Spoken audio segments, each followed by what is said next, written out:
Hi, this is Marie from Minneapolis, Minnesota, and you're listening to Two Broads Talking Politics.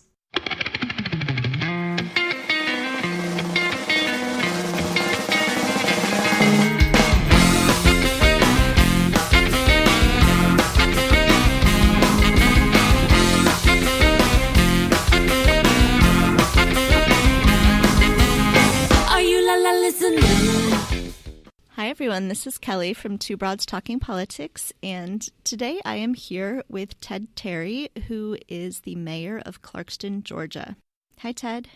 Hey, Kelly, how are you? Thanks for having me on. Yeah, thanks for joining me. I have a son named Ted, so I'm partial to the name.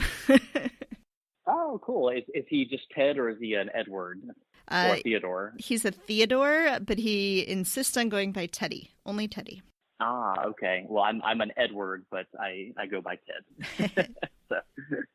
So I have a ton of things I'm interested in asking you about, but why don't we start with just a little bit of background for listeners who aren't familiar with you yet from The Economist or Queer Eye.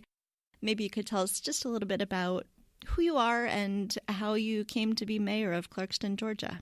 Yeah, thank you. Well, I have been working in politics either as a volunteer, activist, or as my career since I was 17 years old. I got involved in high school in the year 2000 in Florida when there was a very important election that year. I did it as a high school extra credit project to volunteer for a campaign. I actually ended up volunteering for Ralph Nader's campaign in Tallahassee, Florida, just for a couple of days, as a mere school project. Kind of got interested in politics, found it to be very interesting and engaging. Got a lot more involved in politics after the September 11th, 2001 terrorist attacks. I just started my freshman year of college. I was a food science and human nutrition major, and really kind of the aftermath of the attacks and the wars that were launched in Iraq and Afghanistan, it got me a lot more aware of how important the elections and our voting and our involvement in our voting process was to just the future of our country and the world. And so I began working as a volunteer on campaigns. When I moved to Atlanta, Georgia, I worked for the Democratic Party of Georgia. I worked for the Sierra Club as a canvasser. I literally started out at the very lowest levels of a campaign that you can get to, just knocking on doors. And then over the preceding decade, I did sort of every aspect of a political campaign, from communications to fundraising to field to data targeting to campaign management. And in 2011, 2012, I found myself in the small city of Clarkston, which is a 20-minute drive from the state capital in Atlanta. So we're in the metropolitan region of Atlanta. And got more involved in just local city politics, started going to the meetings, saw that there was a little bit of dysfunction between the mayor and council. There was a lot of people in the city who felt marginalized and sort of excluded from the process. I was encouraged by my neighbors to run for mayor. They said, Ted, you have political experience, you should run for mayor. And everyone who follows politics and who I've worked with over the years said that, oh, it's great that you're running for mayor, but Clarkston is a majority non-white city, and so you as a white guy will never win mayor because that doesn't happen. People don't elect people that are of a different race or ethnicity than they are. But it's great that you're running. Good luck. And so I took my decade of political experience and employed all the things I learned about how to run a campaign and how to win a campaign, and employed it in this small town where not that many votes decide the mayor, but you have to work for every single one of them because it's a small town, and people who do get engaged, they want to spend hours with you to know what your plans are. And so I ran in 2013. I won with 52% of the vote, just barely missed a runoff election. And last November, I was reelected to another 4-year term. I got 57% of the vote this time. So I'm making a little bit of progress in terms of my public support of my issues. I'm happy that I got a little bit more than I did last election. Yeah, so a lot of in-betweens I didn't cover, but that's kind of what led me to running for mayor and where we are today. All right, excellent. And could you also tell us a little bit about Clarkston? It's a just fascinating place. So maybe if you could tell us just a little bit about, what are some of the more unique aspects of it? Yeah, Clarkston's a very special place. It's considered the Ellis Island of the South.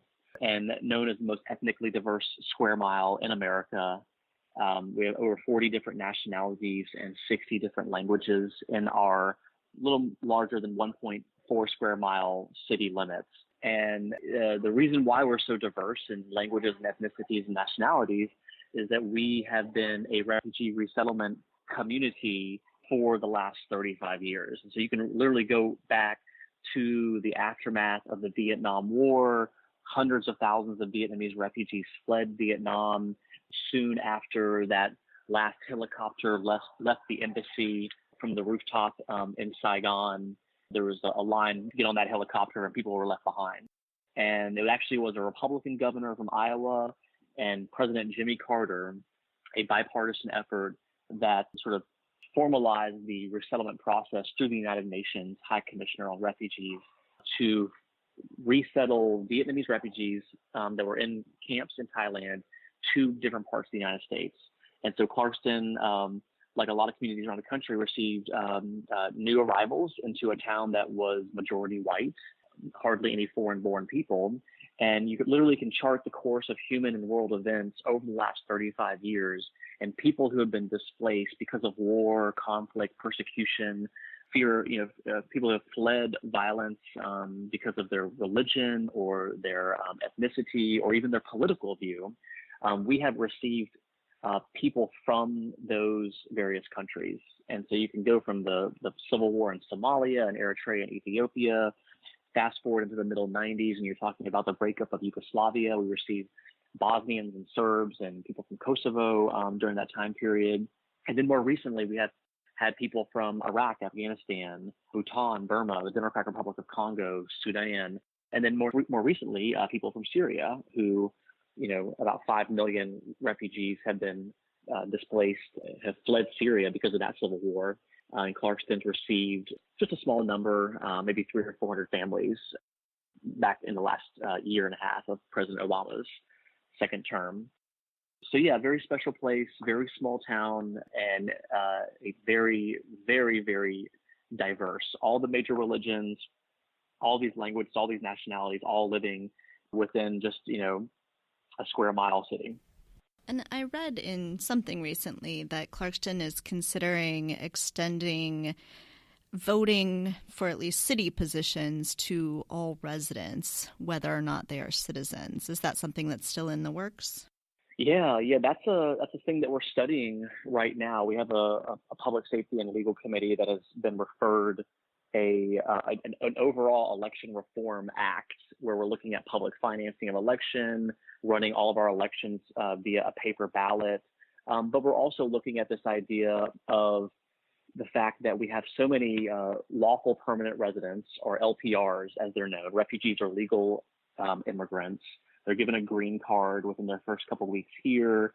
And after 5 years, they can apply for citizenship. So they're really sort of on this different plane and track from immigration to becoming naturalized citizens.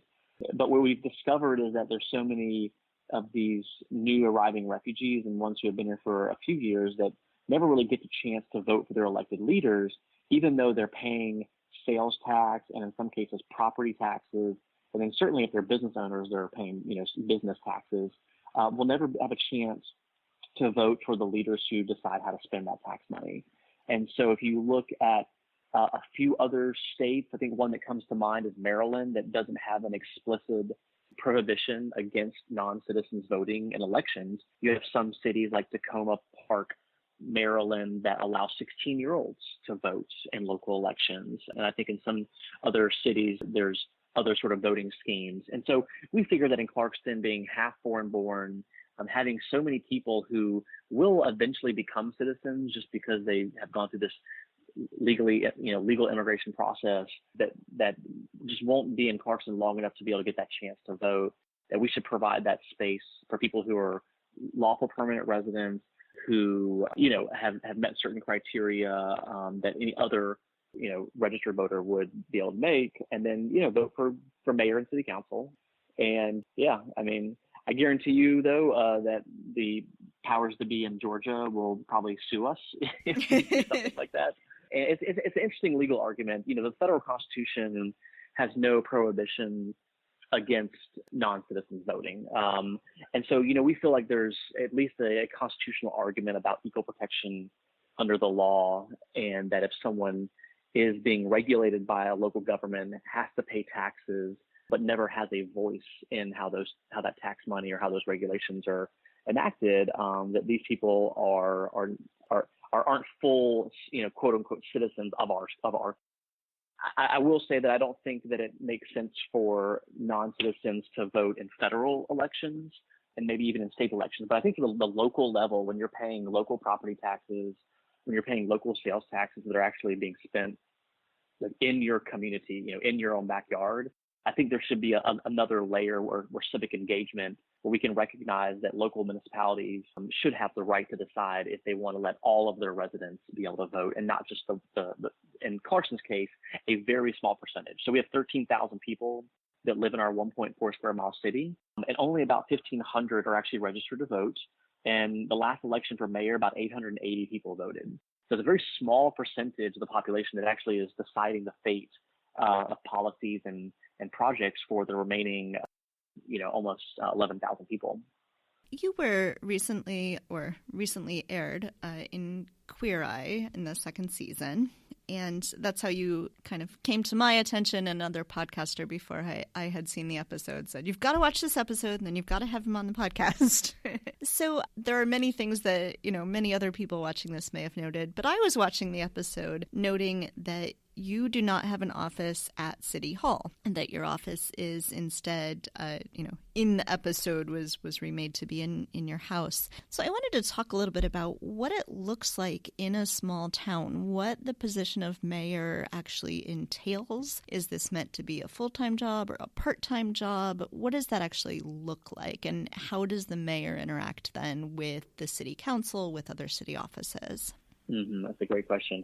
Well, it is true. When I first got elected mayor, the city was actually growing, and we had some growing pains where we had a few additional staff that had to be hired. And the previous mayor's office was a rather large office, and recognizing that our staff really are the ones who work full time, 40 hours a week. It was important to me to give them that space that was desperately needed so they could do their work. The mayor in Clarkston gets paid $6,000 a year, so it is meant to be a part-time position.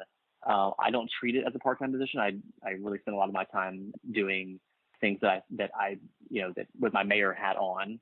I do have another full-time job. I work for the Georgia Sierra Club, so I run the environmental programs for the Georgia Sierra Club throughout Georgia. So that's definitely a full-time job.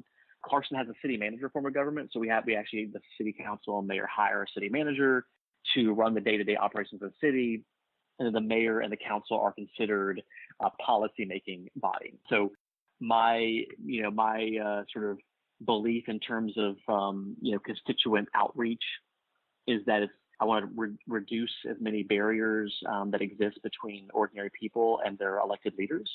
And the easiest way that I have found to do that is when I have people who want to meet with me, I will just meet them at the coffee shop or at the Himalayan Bhutanese restaurant or the Ethiopian, cafe, or we have like this amazing little sports pub that serves American food, but the owner's mom is Lebanese and has a homemade falafel recipe from Lebanon, and so I get to, one, support the local businesses. It's a more casual, sort of approachable environment. And then I also find that people in the community are more likely to let me know what's going on, because they can just say, oh, hey, mayor, let me ask you a question or something, as they see me out in public, as opposed to where most, I think, sort of setups are where, you can go into an office, you have to talk to a receptionist, you got to get on the calendar, and you got to go behind closed doors, and you just have a meeting in sort of a sterile office environment. And I've just found that to be, not an atmosphere where you're going to create comfort and open-mindedness. And so, I mean, for 4.5 years, I've been having my meetings at the coffee shops and the community center and the public park around Clarkston. I want your job. So you mentioned sort of removing barriers and being transparent, and I don't know how much the mayor has to do with this, but the Clarkston website is beautiful. It is so easy to navigate. All the information I wanted to know was right there, and I spend a lot of time looking at websites.